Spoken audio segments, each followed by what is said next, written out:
Breaking news చూస్తున్నారు. Neat ఫలితాలు ఇప్పుడు దేశవ్యాప్తంగా ప్రకంపనలు రేపుతున్నాయి. అవును, ఏకంగా 67 మందికి ఆల్ ఇండియా ఫస్ట్ ర్యాంక్ రావడం కలకలంగా మారింది. గతేడాది ఇద్దరికి మాత్రమే ఆల్ ఇండియా ఫస్ట్ ర్యాంక్ వచ్చింది. అయితే 67 మందికి ఫస్ట్ ర్యాంక్ రావడంపై ఇప్పుడు అనుమానాలు వ్యక్తమవుతున్నాయి. పేపర్ లీక్ అయిందనే ఆరోపణలు కూడా వినిపిస్తున్నాయి. నీట్ ఫలితాలపై దేశవ్యాప్తంగా ఆందోళనలు వ్యక్తమవుతున్నాయి. నీట్ స్కామ్ జరిగిందని రాహుల్ గాంధీ ఆరోపిస్తున్నారు. ఒకే ఎగ్జామ్ సెంటర్లో వరుసగా కూర్చున్న 6గురికి ఫస్ట్ ర్యాంక్ ఎలా వచ్చిందంటూ కూడా రాహుల్ ప్రశ్నిస్తున్నారు.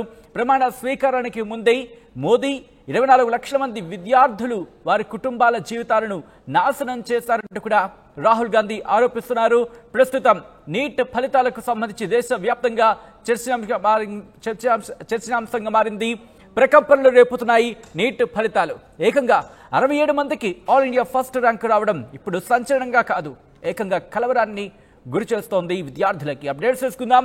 మా ప్రతినిధి రామకృష్ణ అప్డేట్స్ అందించేందుకు లైవ్ లో సిద్ధంగా ఉన్నారు. రామకృష్ణ, ఓ పక్క నీట్ ప్రకంపనలు కొనసాగుతున్నాయనే చెప్పుకోవాలి. రాహుల్ గాంధీ అయితే తీవ్రమైన ఆరోపణలు గుప్పిస్తున్న పరిస్థితి. ఈ నేపథ్యంలో ఏం చేయబోతున్నారు next?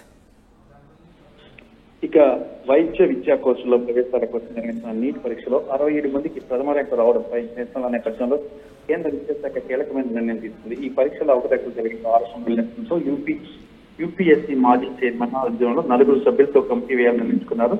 NTA DG Subodh Kumar Singh చెప్పారు. ఈ కమిటీ వారం రోజుల్లో నివేదిక ఇస్తుందని పేర్కొన్నారు. 1500 మంది పైగా అభ్యర్థులు ఇచ్చిన గ్రేస్ మార్కుల్ని కమిటీ సమీక్షిస్తుందని, నివేదిక తర్వాత వారి ఫలితాలను ప్రకటించే అవకాశం ఉంటుందని చెప్పారు.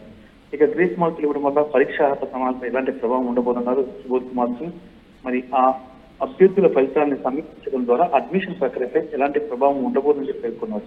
నీట్ పరీక్షల్లో అక్రమాలు జరిగిన ఆరోపణలను సుబోధ్ కుమార్ ఖండించారు. పేపర్ లీక్ కాలేదని, అవకతవకలేమీ జరగలేదని, దేశవ్యాప్తంగా నిర్వహించిన ఈ పరీక్ష సమగ్రతకు ఎలాంటి భంగం వాటిల్లని స్పష్టం చేశారు. అయితే ఎన్సీఈఆర్టీ పాఠ్యపుస్తకాల మార్పులు, పరీక్షా కేంద్రాల వద్ద సమయం కోల్పోవడం వల్ల ఇచ్చిన గ్రేస్ మార్కుల ఆధారంగా విద్యార్థులకు అధిక మార్కులు సాధించడానికి కారణమని వివరించారు.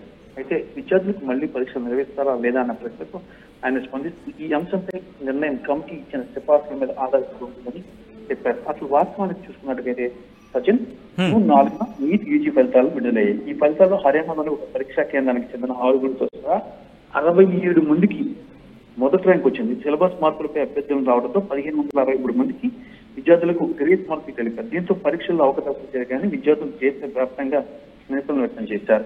నీట్ పరీక్షలు జరిగిన అక్రమాలపై సుప్రీంకోర్టు పర్యవేక్షణలో విచారణ జరిపించాలని కాంగ్రెస్ పార్టీ జాతీయ అధ్యక్షుడు మల్లికార్జున ఖర్గే డిమాండ్ చేశారు. దీనిపై మోడీ ప్రభుత్వం బాధ్యత వహిస్తుందని అన్నారు. పేపర్ లీకేజీలతో లక్షల మందికి విద్యార్థుల భవిష్యత్తు ఆడుకుంటున్నారని విమర్శించారు.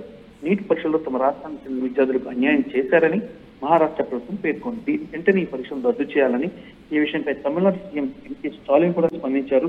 ఇది ఫెడరల్ నిజానికి వ్యతిరేకమని, మరోవైపు నీట్ యూజీ పరీక్షల్లో జరిగిన అవకతవకలపై సుప్రీంకోర్టు పర్యవేక్షణలో సిట్స్ విచారణ జరిపించాలని ఆప్ డిమాండ్ చేస్తుందని, ఇది దేశ యువత పోషకులకు సంబంధించిన విషయమని పేర్కొన్నారు. Right Ramakrishna, thanks for update. మొత్తంగా అయితే మాత్రం నీట్ ఫలితాలు ఇక దేశవ్యాప్తంగా ప్రకంపనలు రేపుతున్నాయి. ఏకంగా 67 మందికి ఆల్ ఇండియా ఫస్ట్ ర్యాంక్ రావడం ఇప్పుడు సంచలనంగా మారింది. గతేడాది ఇద్దరికి మాత్రమే ఆల్ ఇండియా ఫస్ట్ ర్యాంక్ వచ్చింది. 67 మందికి ఫస్ట్ ర్యాంక్ రావడంపై ఇప్పుడు అనుమానాలు వ్యక్తమవుతున్నాయి. పేపర్ లీక్ అయిందనే ఆరోపణలు కూడా వినిపిస్తున్నాయి. నీట్ ఫలితాలపై దేశవ్యాప్తంగా ఆందోళనలు వ్యక్తమవుతున్నాయి.